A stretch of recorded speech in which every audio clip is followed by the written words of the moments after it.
Ya Allah, ya Tuhanku, Sang Maha Pencipta, dengan ikhlas, dengan kejujuran hati, dengan kerja keras, kami berupaya berikan kesempatan pada pemilu yang akan datang. Kami mengatur negeri ini. Berikan kesempatan ya Allah untuk mengatur negeri ini, kami janjikan. Dan kutuklah kami termasuk diriku ini kalau kami mengkhianati komitmen ini. Kami ingin perbaiki bangsa ini, saudaraku semuanya. Sisa hidup yang ada ini ingin kami berikan, terutama saya sebagai pimpinan ini, berikan ya Allah. Sebelum mencabut nyawaku, aku ingin lihat Indonesia yang lebih baik daripada hari ini.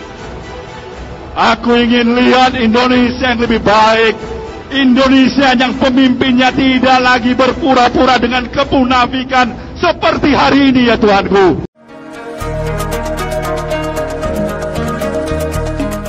Banyak pihak yang menagih janji kepada Ketua Nasdem, yakni Surya Paloh, yang akan membubarkan partainya jika ada kadernya yang korupsi. Kini kader dari Nasdem sekaligus Menteri Komunikasi dan Informatika atau Menkominfo, Johnny G. Plate, ditetapkan sebagai tersangka. Lantas apakah Surya Paloh benar-benar akan membubarkan partainya?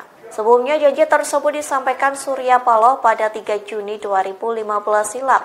Janji itu terucap saat dirinya membuka pembekalan caleg Partai Nasdem. Ia berjanji partainya tidak akan cuci tangan bila ada kader yang tersangkut kasus pidana.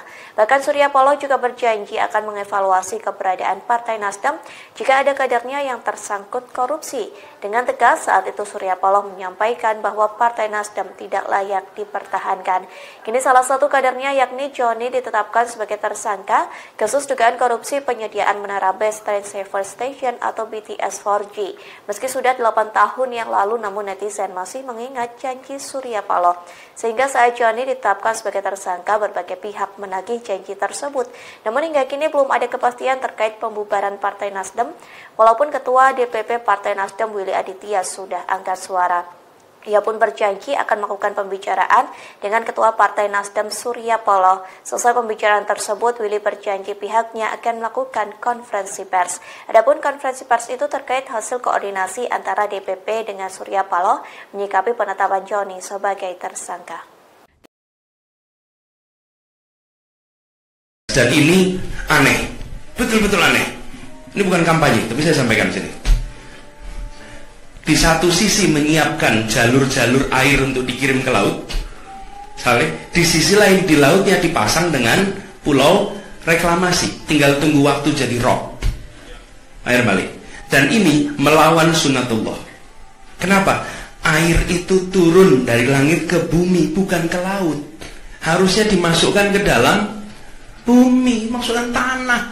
Di seluruh dunia air jatuh itu dimasukkan ke tanah, bukan dialirkan pakai gorong-gorong raksasa ke laut. Jakarta telah mengambil keputusan yang fatal. Dan semuanya juga posisi siap, nanti ketika air sampai di muara maka siap untuk dipompa ke laut, ke laut, ke laut, ke laut. Bukan dialirkan pakai gorong-gorong raksasa ke laut. Nanti ketika air sampai di muara maka siap untuk dipompa ke laut. Dan ini melawan sunnatullah. Nanti ketika air sampai di muara maka siap untuk dipompa ke laut. Justru yang terjadi apa? Saya tanya, kalau Anda nggak mau melakukan normalisasi sungai, Anda mau pakai apa? Saya bilang kok sama penduduknya, kalau seandainya orang Jakarta percaya Pak Anies jadi gubernur pun, saya berani jamin kok dia akan lakukan normalisasi yang sama seperti saya lakukan kok. Gak usah bohong lah. Nanti ketika air sampai di muara maka siap untuk dipompa ke laut. Pak Ahok, nanti saya akan sampaikan sama. Kalau kita ngomong sini aja, ini kan direkam. Ini kan live direkam. Ini Pak, ini live bukan direkam. Live, ya ini makanya ini live. Coba aja gitu loh. Kalau dia nanti udah jadi gubernur nggak mau lakukan normalisasi, tetap akan banjir. Tapi kalau dia mau menghindari banjir di Cipinang Melayu itu ya, pasti lakukan sama seperti yang saya lakukan. Nanti ketika air sampai di muara maka siap untuk dipompa ke laut. Anies bisa kendalikan air hujan. Kalau gempa bumi itu di luar kendali manusia. Tapi kalau air hujan itu dalam kendali manusia. Kenyataannya, Pak Anies, apakah sudah berhasil mengidentifikasi sebenarnya masalahnya atau penyebab utamanya itu di mana, Pak? Begini, curah hujan tidak dalam kendali kita. Ya, kalau bisa jangan hujan ya, Raiso. Tapi kalau air hujan itu dalam kendali manusia. Curah hujan tidak dalam kendali kita.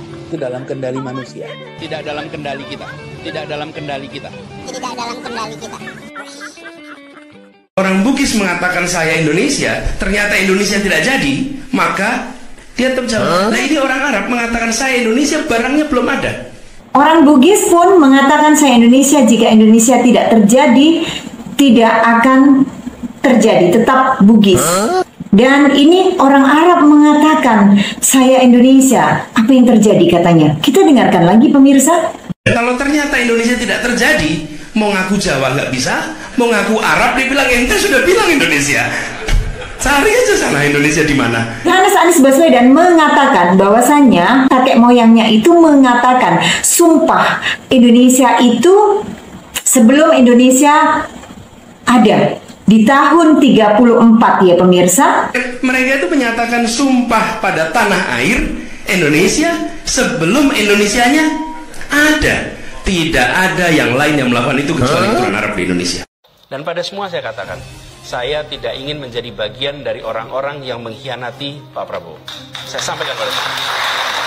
Maka memilih pemimpin pembohong adalah kesalahan. Saya tidak akan memotong proses pencalonan Pak Prabowo dan proses kampanye Pak Prabowo. Dan komitmen itu saya pegang. Siapapun yang bertemu dengan saya, mendiskusikan soal ini, selalu saya katakan bahwa saya memiliki komitmen dengan Pak Prabowo. Tidak ada yang tahu kecuali saya dan Pak Prabowo. Tidak ada yang tahu. Yang lain dengar ceritanya aja. Rongo beleng-beleng. Matamu itu picak. Matamu picak itu. Jancuk jaran kon niku anjen. Matamu picak itu. Jancuk jaran kon niku anjen. Dobol kamu tenan.